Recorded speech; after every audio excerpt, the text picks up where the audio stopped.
인슐린 펌프 모든 궁금증을 해결해 드리겠습니다. 안녕하세요.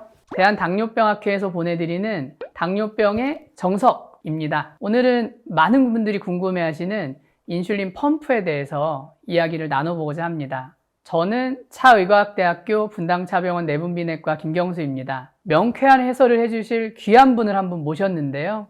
우리나라에서 인슐린 펌프에 대한 최고 전문가 중 한 분이시고 대한당뇨병학회 환자관리위원회 이사로 활동 중이신 성균관의대 삼성서울병원 김재현 교수님을 소개해 드립니다. 대한당뇨병학회 환자관리위원회 이사를 맡고 있는 삼성서울병원의 김재현입니다.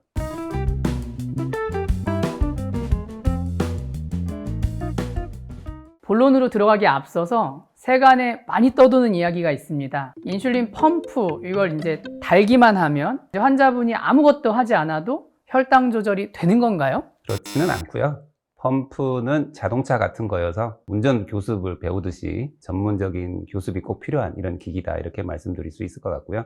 그걸 잘 배우시면 진짜 뭐 한번 운전하신 분 뚜벅이 못 하듯이 펌프 한번 재미 들이시면 절대 못 될 거다, 이렇게 말씀드릴 수 있습니다. 제가 이제 얼마 전에 들은 또 다른 이야기가 있는데, 인슐린 펌프를 달고 나서 뭐 어떤 분은 한 달 만에 당뇨병이 완치됐다, 뭐 이런 말씀도 많이 있던데. 펌프가 완치시킨 건 아니고요. 사실은 인슐린 주사가 완치시킨 거다, 이렇게 말씀드릴 수 있을 것 같고, 펌프는 단지 주사를 주입하는 기기일 뿐이다, 이렇게 이해해 주시면 좋겠습니다. 인슐린 펌프는 도대체 어떤 기계인가요? 인슐린 펌프는 인슐린을 지속적으로 투여하기 위해서 만든 기기인데요. 주사가 들어가고 있는 바늘을 피하에 계속 꽂고 있는 기기가 있고요. 인슐린을 정확하게 넣기 위해서 저장하고 있는 펌프 기기가 있고, 그거를 조절하는 컨트롤러나 스마트폰 앱을 이용합니다. 요즘은 이제 주사선이 없는 패치형 펌프도 나오고 있고요. 외국에만 있었는데 이제 국내에서 만드는 회사도 있다. 그래서 아마 나중에 영상으로 보여드릴 것 같습니다. 또 다른 질문 하나 드리려고 하는데요. 어떤 분들은 인슐린 펌프를 초기부터 사용해야 된다, 이렇게 생각하시는 분도 있고, 어떤 분들은 제일 이제 마지막에 최후의 보루로 생각하시는 분들도 있는 것 같은데, 펌프를 사용하는 적절한 타이밍이 있나요, 교수님? 예를 들면 자동차 나는 언제부터 탈까? 이런 고민이라고 비슷하다고 생각하거든요. 나는 집은 포기해도 차부터 사겠다. 집은 다 완벽하게 하고 차 사야 되겠다. 이럴 수도 있겠죠. 저는 그런 문제라고 생각하고요. 더 중요한 거는 차 사기 전에 제대로 운전면허 배워서 나라에서 운전면허 학원을 잘 만들어 주시기를 이 영상에서 꼭 강조하고 싶습니다. 말씀을 들어보니 참 좋은 기계인데요. 주변에 사용하는 사람이 생각보다 많지는 않은 것 같습니다. 선진국에서는 특히 이제 미국이나 유럽에서는 한 50에서 60% 일형 당뇨 환자분들이 쓰는데, 국내에서는 한 5% 정도밖에 쓰고 있지 않기 때문에 굉장히 아쉽게 생각하는 부분입니다. 왜 이렇게 우리나라에서는 사용 비율이 낮은 건가요, 교수님? 여러 가지 문제점이 있는데, 우선은 제도적인 게 저는 이제 가장 크다고 생각하고 있고요. 국내에서는 배우는 거에 대해서는 병원에서 도와드릴 수 있는 방법이 매우 어렵게 되어 있습니다. 그게 잘 되어 있는 나라일수록 기기 사용률이 비율이 굉장히 올라가고 있고, 환자분들이 많은 혜택을 받는 거죠. 걷는 것보다는 차 타는 게 훨씬 편한데, 우리나라는 거의 95%가 걸어야만 하는 상황이다, 이렇게 말씀드릴 수 있을 것 같고, 이 영상을 꼭 저는 복지부나 심평원에서 봐주시기를 강력하게 바라는 바입니다. 일형 당뇨병 환자의 경우 이제는 인슐린 펌프 구입 비용을 상당 부분은 건강보험에서 지원해주고 있어서 경제적 부담은 많이 낮아진 것 같습니다. 내가 원할 때마다 인슐린이 주입된다는 거 말고 인슐린 펌프의 기능에는 어떤 것들이 있나요? 펌프의 가장 큰 장점은 볼러스 계산기에 있습니다. 머릿속으로만 계산하라고 제가 맨날 교육하는데, 계산기 두드리면 훨씬 쉽잖아요. 그런 기능이 있다, 이렇게 이해해 주시면 좋을 것 같고, 또 기저 인슐린이라 그래서 펜을 쓰실 때는 아침에 맞아놓은 기저 인슐린이 그냥 하루 종일 가는 거거든요. 근데 펌프는 내가 원할 때 그거를 높이거나 줄일 수 있다. 스마트폰으로 이제 조절할 수 있다. 또 하나 큰 장점입니다. 그 다음에 혈당이 떨어지려고 할 때 기저 인슐린을 자동적으로 멈추거나 줄임으로써 저혈당도 줄일 수 있다. 또 하나 중요한 기능이 하나 있는데, 이게 원격으로 데이터를 모니터링 할 수 있다는 것도 굉장히 장점인데요. 원격으로 선생님들이 계속 데이터를 볼 수 있는 이런 플랫폼이 펌프에서도 굉장히 큰 장점이다, 이렇게 말씀드릴 수 있겠습니다. 이런 여러 가지 유용한 기능이 있는 인슐린 펌프 제대로 알아야 사용이 가능하겠죠. 실제로 인슐린 펌프는 충분한 교육 후에 사용을 해야만 당화혈색소 개선 효과가 있습니다. 처음 인슐린 펌프를 사용할 때 설정하는 방법에 대해서 설명 좀 부탁드립니다. 하루에 펌프가 어느 정도 들어갈 거다, 이런 걸 이제 계산을 하셔야 되는데, 여러 가지 계산식이 있지만 대표적인 거 한 가지만 설명을 드리면 하루에 펜으로 들어갔던 용량에 보통 0.75를 곱하시고 자기 체중에 한 0.5를 곱한 거를 두 개를 더하신 다음에 2로 나누는 방법을 많이 쓰이고 있고요. 체중에 따라서 비슷한 용량이 나올 수 있게 계산되는 방법이기 때문에 추천드리는 방법 중에 하나입니다. 두 번째는 이제 총 용량이 나오면 기저 인슐린을 몇 %로 할 거냐를 고민하셔야 되는데 한 20에서 45% 비율 정도가 들어가기 때문에 그 중에 한 30%, 40% 이런 기저 인슐린을 잡게 되면 30단위에 0.4%다 그러면 하루에 이제 기저 인슐린이 12단위가 나오겠죠.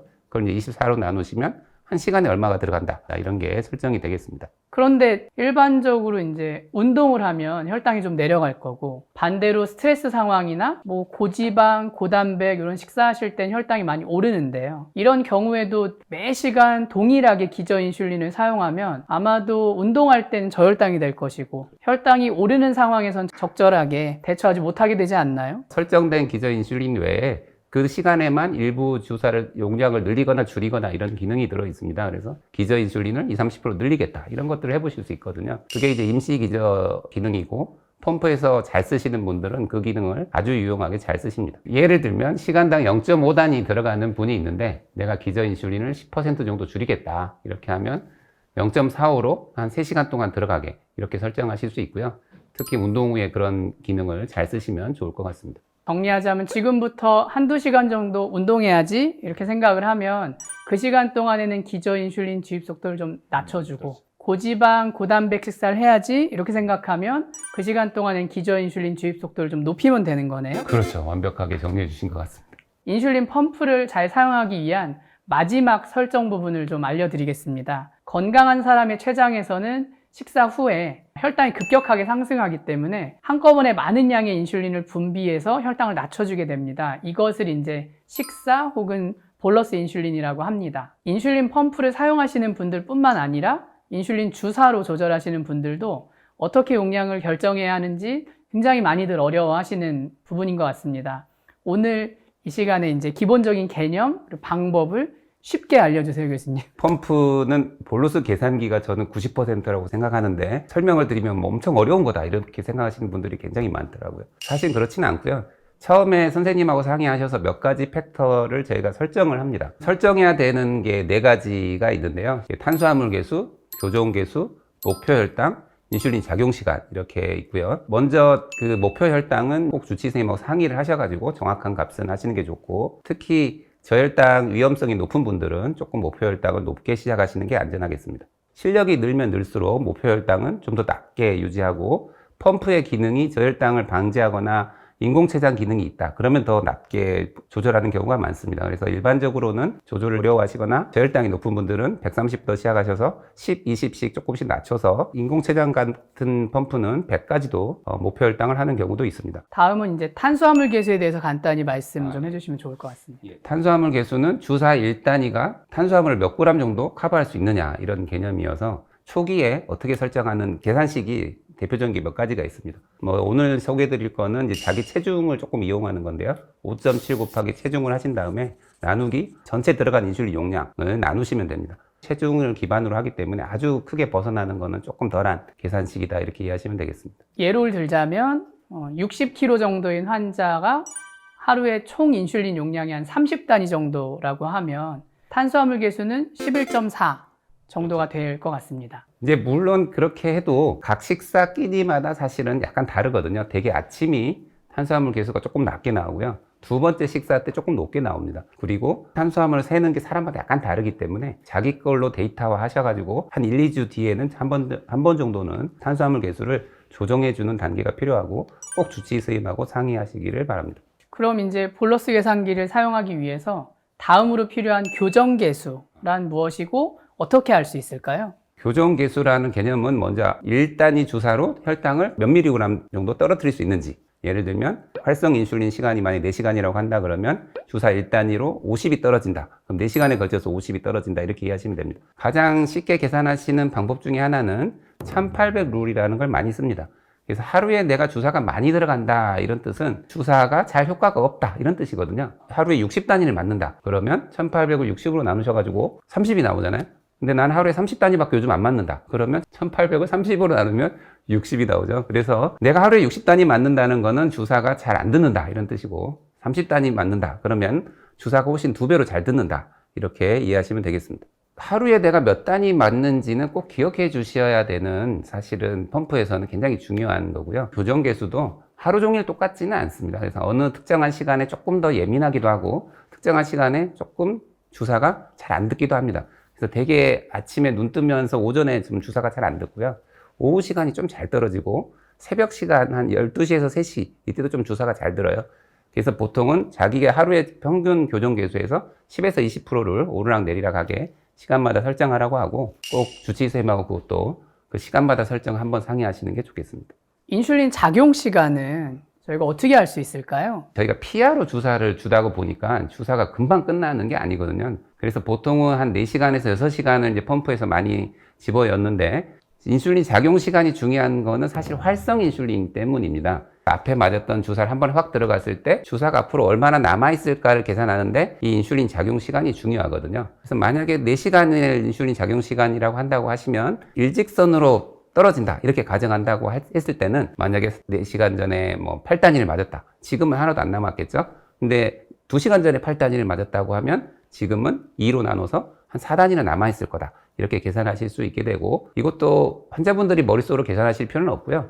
펌프에서 화면에 계속 나오고 있습니다. 그리고 작용 시간을 몇 시간으로 넣을 거냐는 사실은 처음 시작하실 때 주치의쌤하고 상의하셔서 결정하는 거거든요. 그래서 이거 어려운 거 내가 어떻게 하냐 이런 고민은 하실 필요는 없을 것 같습니다. 정리하자면 이제 활성 인슐린이라는 거는 투여한 인슐린이 몸 안에 얼마나 남아 있는지를 말하는 것이군요. 투여한 인슐린의 용량을 인슐린 작용 시간으로 나누면 간단하게 구할 수 있고요. 최근에는 사실 연소결당 측정기랑 펌프랑 연동이 되는데 추세화살표도 반영할 수 있습니다. 추세화살표가 예를 들면 급격하게 2칸이 올라가면 30분 뒤에는 한 100 정도 올라갈 거다 저희가 예측할 수 있거든요. 그런 부분을 펌프에서 알아서 계산까지 해주는 이런 기능이 나와 있고, 또 볼로스 계산기에서 옛날에는 맞아야 되는 주사 용량만 나왔다고 하면 요즘에는 저혈당이 올 수 있을 때, 아니면 저혈당이 온 상황에서 얼마나 탄수화물을 먹어야 되느냐 이런 것도 계산해주는 아주 유용한 기능이 있다, 이렇게 소개해드리고 싶습니다. 최근에는 기술이 많이 발전함에 따라서 기저인슐린을 자동으로 조절하고 교정 볼루스의 주입도 자동으로